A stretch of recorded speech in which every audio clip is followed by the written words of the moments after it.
I, 42 female, started dating my late fiancé's, 47 male, childhood friend almost 2 years after he passed away. Now his family is upset, and I'm starting to question if I moved on too soon or with the wrong person. I'm 42 years old, and for 12 years, I was with the love of my life, Jerry. He was 5 years older than me, and truly the most beautiful soul I've ever known. We met when I was in my late 20s, and from the very beginning, it felt different. Real. Easy, in that rare and comforting way where everything just clicks.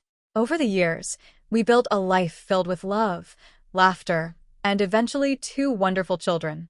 We weren't perfect, but we were partners in every sense of the word. Jerry passed away in May of 2023, and there hasn't been a single day since that I haven't missed him with every cell of my body.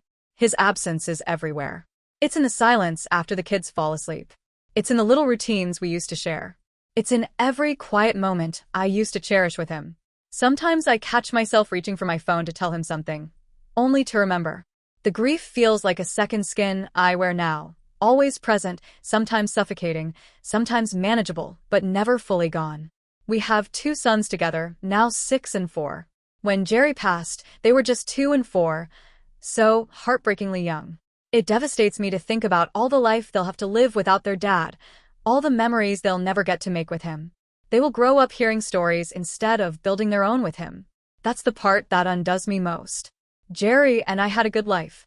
Of course, once we had kids, our dynamic changed. We were tired more often, our conversations shifted from dreams to daycare schedules, and romance had to be intentionally made rather than effortlessly found. But the love never left. It just evolved like it's supposed to. There was always an unspoken understanding between us. We were in this together. His family, my in-laws, are still very much part of our lives. His mother, 2 brothers, and 2 sisters all live nearby. They've been nothing short of a blessing, especially in the hard times. I love them deeply. They feel like an extension of Jerry, and sometimes being around them helps keep his memory alive in small, beautiful ways. My parents live with us too, and when Jerry was still here, we were one big, slightly chaotic but loving household.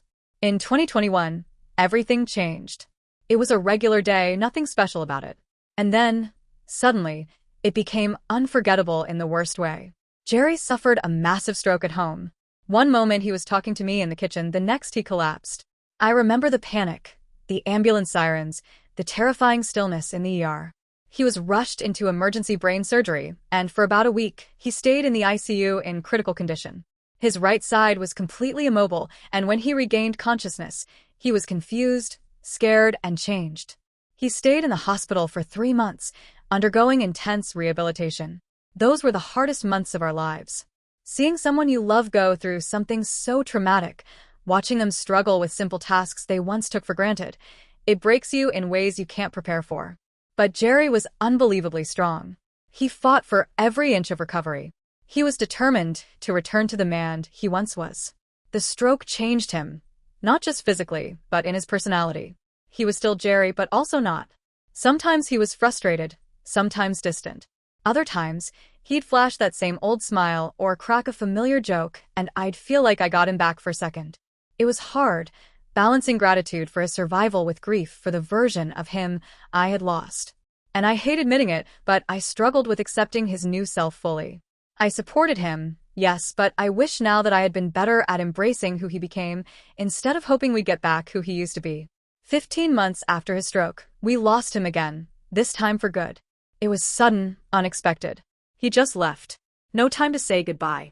No second chance to say all the things I'd meant to. The shock of it hit like a freight train. I didn't believe it. I still sometimes don't. I'd just begun to get used to our new normal, and then he was gone. I was devastated. I still am. There's no other word for it. I went through the motions for a long time. Waking up, feeding the kids, smiling when I had to, but inside, I was unraveling. People say grief comes in waves. For me, it's been a storm that won't let up. Some days it's just rain. Other days it's a full-force hurricane. My boys were so little, too little to understand what death really means. I try to tell them about their dad. We look at photos, I tell them stories, we visit his grave. But they're still kids. Sometimes they just want to know why daddy doesn't come home from work anymore. And how do you explain that? I don't even fully understand it myself. Through all of this, My in-laws and parents have stood by me. I know grief has touched us all differently. His mother lost her son, his siblings lost their brother, but they've been nothing but kind and present. They've shown up for me and my kids again and again. I couldn't have asked for better people to surround me in this darkness. But even surrounded by love, grief is a lonely place. Sometimes I lie awake at night and wonder how I'll ever feel whole again. Jerry was my person, my partner, the father of my children, my safe place. And now I have to rebuild a life without him, not just for me, but for our boys. There's also this quiet, nagging guilt that I carry. For the moments I wasn't as patient as I could have been. For the times I focused more on the chaos of motherhood and less on our marriage.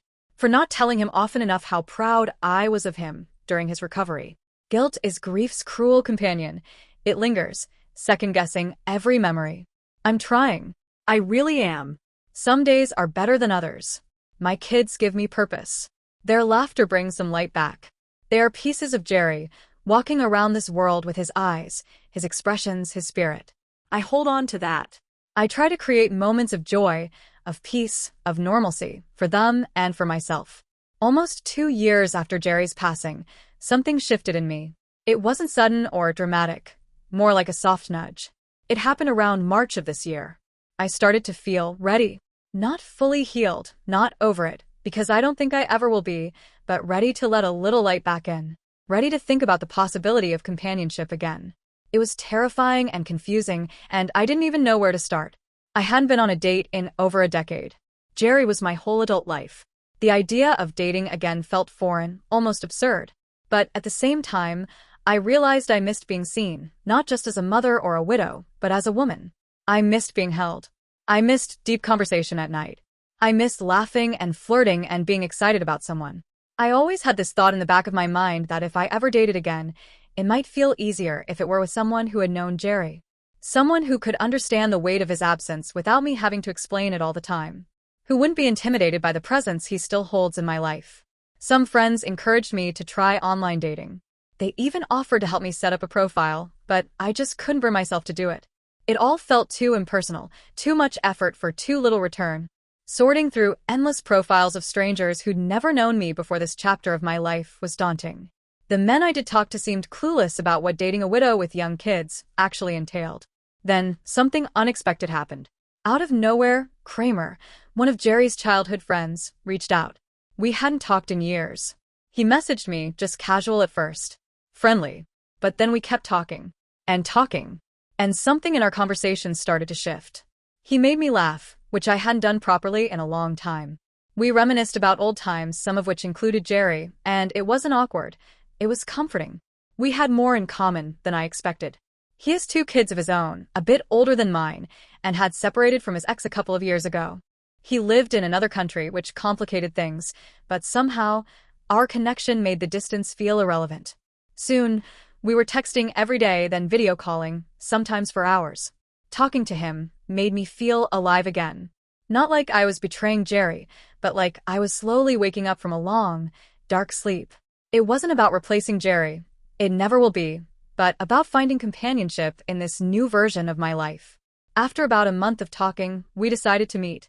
We picked a city neither of us lived in and spent a weekend there together. I didn't tell my family.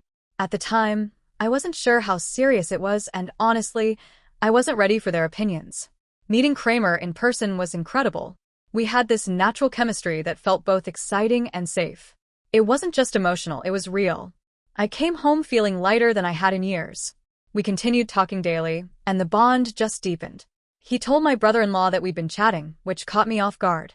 I hadn't said anything to my in-laws yet. Looking back, I realized I made a mistake there. I should have been honest and upfront, especially considering how close they are to me and the kids. I guess I was afraid.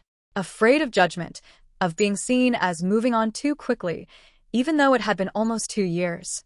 When they asked, I told them I liked Kramer, but I definitely downplayed how serious it had become. I was vague. I wasn't ready to spell it all out yet. I regret that now. Then about a week ago, Kramer flew into town to visit me and the boys. I let him stay at the house. He met my parents, spent time with my kids. The boys adored him. They were laughing and climbing all over him within minutes. He was kind and patient and didn't try too hard. It all felt natural. Comfortable, even. But again, I hadn't been fully transparent with my in-laws. They knew he was visiting, but they didn't know he was staying with me. I didn't mean to be deceitful. I just wasn't ready for the scrutiny. My sister-in-law and I had a conversation about it all, and honestly, it didn't go well. I tried to explain that I was ready to date again, that this wasn't a decision I made lightly. But she didn't really seem to hear me. She looked at me like I was speaking a different language. She couldn't understand why I'd want to be with someone who knew Jerry. She said it would be confusing, even disrespectful. I left the conversation feeling dismissed and misunderstood. But here's the thing, none of this is easy. There's no handbook for how to fall in love again after loss. No right way to balance honoring the past while making room for the future. I'm doing the best I can with a complicated situation. I still talk to Jerry sometimes when I'm alone. I still cry for him. I still miss him every day. But I also know he wouldn't want me to be alone forever. I'm not trying to replace Jerry. No one ever could. But I am trying to give myself permission to feel joy again. To feel connection. To let someone in. Kramer understands that. He doesn't try to compete with Jerry's memory. In fact, he talks about him with respect. He knew him as a friend. I think that helps, in a way. He isn't intimidated by the shrine that still exists in my heart. He just wants to sit beside it with me. I know there are conversations I still need to have. I know I need to be more open with my in-laws who are grieving in their own way. But I also know that I deserve happiness too. My kids deserve a mother who smiles, who laughs, who is surrounded by love, past and present. After Kramer left, I was still trying to process everything. The visit had gone better than I expected. My kids had loved him. My parents were kind to him, and for the first time in what felt like forever, I had felt seen in a way I hadn't since Jerry. I knew it wasn't perfect. I knew I still had to talk things through with Jerry's family, but I felt okay. Like I was finally moving, just a little, out of the darkness. Then I noticed I'd been removed from the group chat. It was one I'd been part of for years, set up with Jerry's old friends and his siblings, people I still considered family, people who had helped carry me through the worst time of my life. At first, I thought it was a mistake. So I messaged my sister-in-law and asked her why she'd taken me out. The response that came back wasn't just a message. It was an essay. A long, emotional, pointed message about loyalty, honor, and betrayal. She said that by inviting Kramer to my house, by letting him into my home, into my bed, I had disrespected Jerry's memory. That I had broken a bond with their family. That I no longer deserved a spot in that chat. That I had made my choice. I read it twice, then 3 times. I sat there holding my phone, numb and stunned. I didn't even know how to respond. I felt a mix of anger and deep sadness. I didn't lash out or write anything back. That's just not me. I closed the message, put my phone down, and let myself cry. Later, I talked to my mother-in-law. She has always been kind, steady, and wise in a quiet way. She didn't take sides, but she helped me understand. She said grief is strange, personal, and sometimes it makes people behave in ways that aren't logical. That I might not have seen how much pain Jerry's family was still carrying, and how my relationship with Kramer, especially someone they knew, might have hit them harder than I anticipated. And she was right. I hadn't seen it. Not clearly enough. I was so wrapped up in my own internal conflict, in my need to feel alive again, that I didn't stop to think what it would look like to the people who loved Jerry too. I hadn't handled it the right way. I never meant to hide, but I did. I didn't give them the chance to understand because I was scared they wouldn't. So I reached out to my sister-in-law. I wrote her a message, genuinely apologizing, not for having feelings for Kramer, but for not being honest about it. For not giving them the respect of hearing it from me. I told her that Jerry is still a part of me, and he always will be. That loving someone new doesn't mean I stopped loving him. It never will. Her response came the next day. Another long message, filled with her pain, her frustration, and her opinion of what she believed I should have done differently. She spoke of morals and respect, of family values and trust. She had every right to say what she felt, and I read every word. But I won't lie, it hurt. Not because she was angry, but because it was so clear that, in her eyes, I had crossed a line I could never come back from. I've tried to hold space for her grief, her version of loss. I've tried to remind myself that we all lost someone different when Jerry died. Her brother, my partner, my children's father. The wounds we carry look different, and sometimes they bleed into each other. But I'm tired. I'm tired of feeling like I have to choose between loyalty to the past and hope for the future. I'm tired of being judged for wanting to feel love again. I'm tired of tiptoeing around the memory of Jerry, as if acknowledging my own needs is a betrayal. It's not easy to be the one who's left behind, especially when you're young and people expect you to stay in widowhood like it's a badge of honor. But the truth is, life keeps moving. My children still need their mother, and I need to show them that healing doesn't mean forgetting. That joy after pain isn't a betrayal, it's survival. I don't know what's going to happen with Kramer. I care about him, but I'm also cautious. Not because of what other people think, but because I want to do this right for me, for my kids, for Jerry's memory. I hope, one day, my in-laws will see that I'm not trying to erase him. I could never. Jerry is in every story I tell the boys, in every photo on our walls, in every quiet moment after bedtime when I still talk to him. But I also know I deserve to live again, to love again, and I won't apologize for that anymore.